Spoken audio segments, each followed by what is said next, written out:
Okay, so in today's tutorial, I'm going to show you how to install Next.js. So let's get started.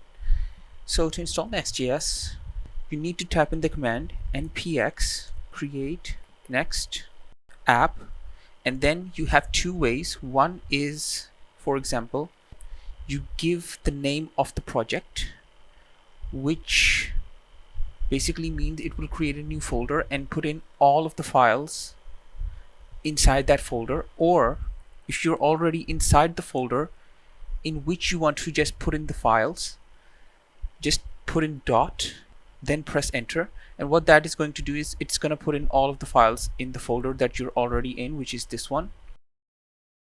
So now you have a few options.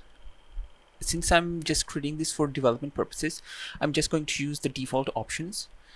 So no for TypeScript, yes for ESLint, yes for Tailwind CSS, yes for the source directory, definitely yes for the app router, and no for this one. So now it's installing everything.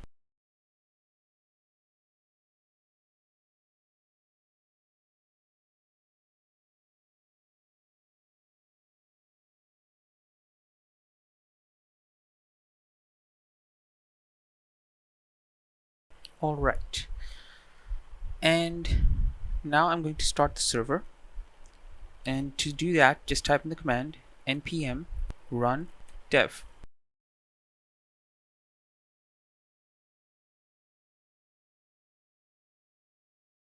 Okay, now as you can see, our Next.js app is running. So moving forward, I will be creating more tutorials on this. So I hope you like this one. Like and subscribe, and I'll see you in the next one. Bye.